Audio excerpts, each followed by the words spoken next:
presented by Namuna Music.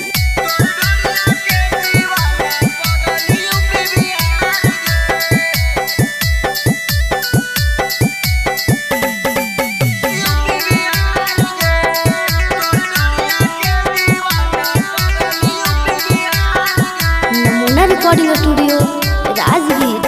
आगे नाचेला तू आईनी छौड़ी बथानी बाजार गे। आगे नाचेला तू आईनी छौड़ी बथानी बाजार गे। तोर डोरिया के दीवाना पगली यूपी बिहार गे। तोर डोरिया के दीवाना पगली यूपी बिहार गे। बंगाल से तू नाचे आईनी बथानी बाजार गे। बंगाल से तू चल के आईनी बथानी बाजार गे। तोर डोरिया के दीवाना पगली यूपी बिहार गे। तोर डोरिया के दीवाना पगली यूपी बिहार गे। अटगाल तोर लागौ छौड़ी टमाटर जइसन। आखिर छी नजरिया से तू देखही कैसन। अटगाल तोर लागौ छौड़ी टमाटर जइसन। आखिर छी नजरिया से तू देखही कैसन। आगे ना चाही तू छौड़ी जब कमर हिलाई गे। देनी सब छौड़न के तू मन पगलाई गे। आगे ना चाही तू छौड़ी जब कमर हिलाई गे। देनी सब छौड़न के तू मन पगलाई गे।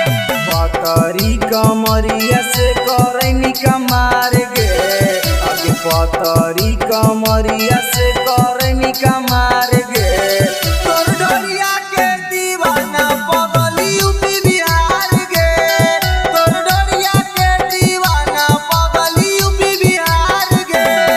आगे ना चाही तू जब छौड़ी गे कमर लचकाई के। कितना के कर देनी पागल गे छौड़ी नजर मिलाई के। चलही तू जब छौड़ी गे कमर लचकाई के। कितना के कर देनी पागल गे छौड़ी नजर मिलाई के।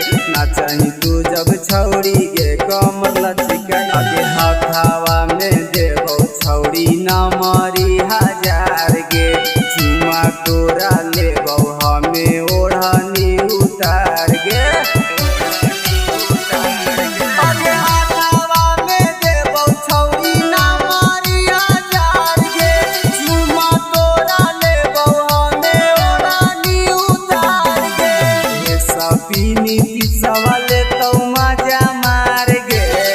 आगे रवि कंत चौरसिया लेतौ मजा मार गे। तोर डोरिया के दीवाना पगली यूपी बिहार गे। आगे नाचेला तू आईनी छौड़ी बथानी बाजार गे। Presented by Namuna Music.